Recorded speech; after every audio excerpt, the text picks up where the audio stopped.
Hello and welcome to another video review. This is Rising Storm for PC. This is the standalone expansion pack to Red Orchestra 2 that was first announced in May of 2010 and finally released in May of 2013. It's kind of a weird thing that it took them that long to put together an expansion pack.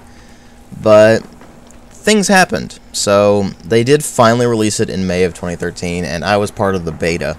And you might have seen my thoughts on video for the beta of this game, where I basically said that it was fun but incredibly unbalanced, and of course it had bugs and such to sort out as well.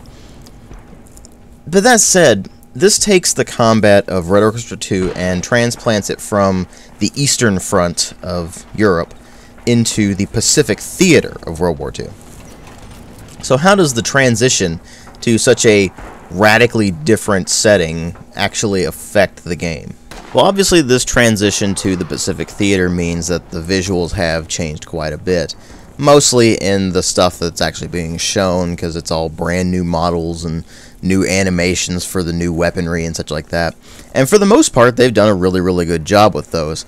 But there are instances here and there where there's some clipping issues, and it just puts you off just a bit if you're paying attention to it anyway. Most of the time you're not going to be paying attention because that sort of thing happens during sprinting animations in particular, and you're not really paying attention to your guns while you're actually running around and sprinting. So it's not that big of a deal, it's just something I noticed. But in general, the quality of the visuals is right up there with Red Orchestra 2, so that means it does look pretty good for what it is, even though it does have that rather brown and grey and realistic look to it. So, obviously it's going for the realistic look, and they do have more color in this than the previous edition of the game, just plain Red Orchestra 2, which that's to be expected because it's Pacific Theater, you're fighting in jungles and such. So at least there is more color in this game, but it still is a rather flat color palette, and it doesn't really look all that great. The visuals themselves are high quality, but that lack of real color, apart from a bit more than was in the base game, does let it down a bit.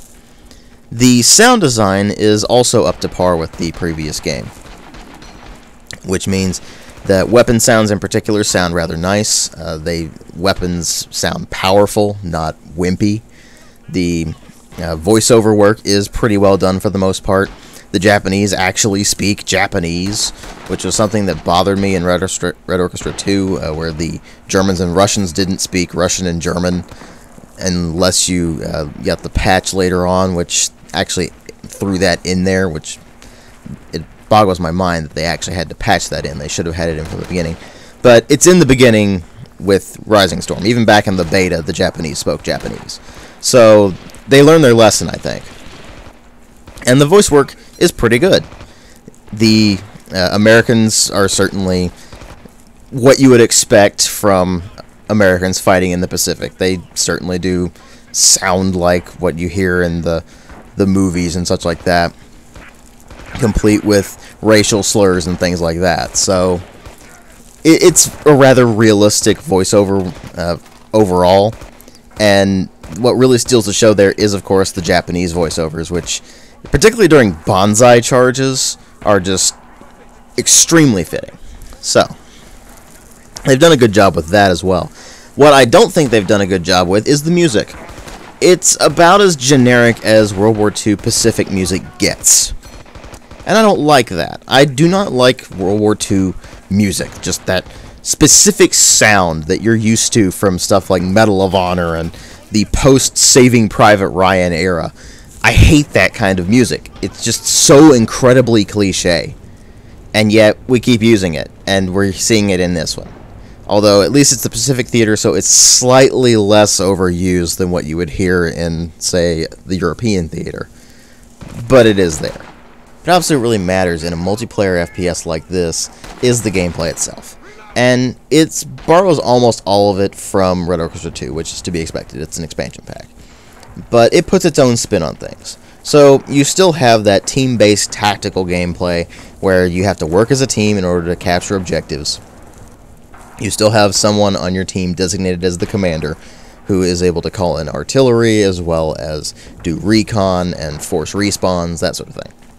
You still have squads, and your squad leader is someone you can actually spawn on if they're still alive, and they can issue orders to your squad, as well as spot for the artillery and such like that. You also still have the unlock system that was in Red Orchestra 2, but it's different here because of how they've altered the weapon selection and such like that. You still do get a selection of weapons for each class and such like that. But the difference is this is the Pacific Theater, which means that you're playing as the Americans or the Japanese, of which the Americans have a massive advantage in terms of weaponry. They have lots of semi-automatic and automatic weaponry. The Japanese have almost exclusively bolt-action rifles. You have a couple of them that can use submachine guns, but it's nothing that's particularly powerful or even accurate.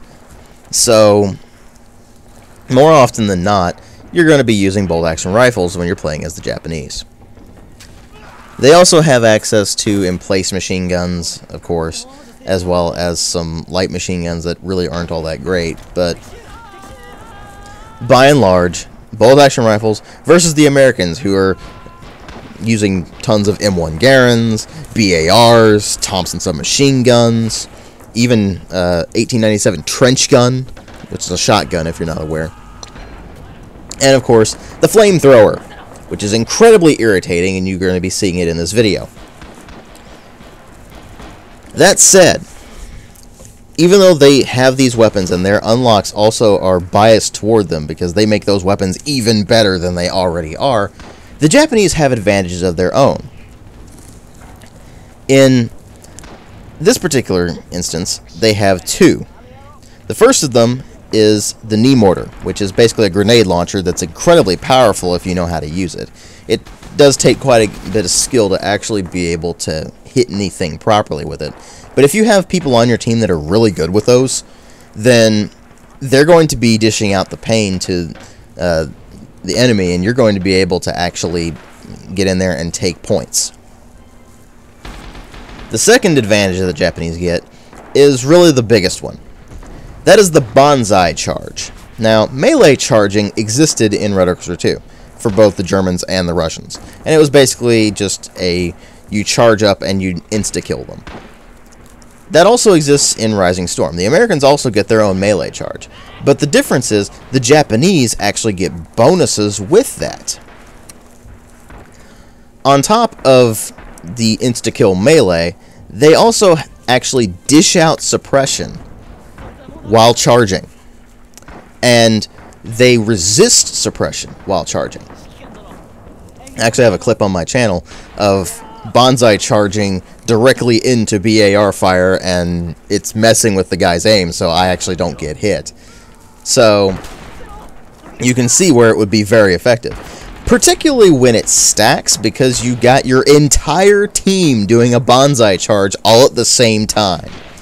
It's glorious. And that's the way you're usually able to take points as the Japanese. Now here's the problem. There really aren't all that many people who play this game. There's a decent-sized community for it, but by and large, you're going to be entering servers where there's lots of bots. The bots in this game are incredibly stupid. They're just cannon fodder, basically. And so, if you go on the Axis, which most people would rather play as the Americans because they just have that technological weapon advantage, well, you're pretty much screwed. It's actually really unfortunate, because if you actually get on the Japanese side and your team is full of actual players and you're all working together, it is glorious. And the same goes for even when you're playing as the Americans and you got a full team of players. When everything is together and you've got tons of people playing on a large server, whether it be 32 or 64 players, it all works really, really well. You've got that very tactical gameplay where you really do have to work as a team in order to actually get the objectives, and the unfairness of the weapons and such balances out when you have that fully stacked team on the Japanese side, and they're working together. But if you're just jumping into a game and there's hardly any players in it, most of them are going to be on the American side, and if you get stuck on the Japanese side, you're going to lose. It's really that simple. The only way the Japanese can actually win is if they have a full team, or at least a decent amount of players in their team, and they're working together. Because if they've just got a bunch of bots, they're going to lose, no matter what. Just because the Americans get that advantage. And so, when this game works, when there's the full stacked teams, when everybody's working together, it is a blast to play. But whenever there's not full teams of players, and you actually have to put up with the bots, it is infuriating. It's a really bipolar game. And so, it's not something I can recommend, per se. At least the unlock system doesn't make it blatantly unfair compared to with Red Orchestra 2, where even if you were evenly matched as far as your weaponry went, because so-and-so had the unlocked version of the PPSH that has the drum magazine and you don't have that or something like that, well, you're just doomed. Well, in this one, it's more, if they're playing on the American side, you're pretty much doomed unless you're working together with your team. So, ultimately, Rising Storm is just a continuation of Red Orchestra 2. If you liked Red Orchestra 2, you'll probably like Rising Storm. Just be warned, it is just not fair unless you are actually playing with fully stacked teams. Ultimately, I give it a 3 out of 5. Thanks for watching.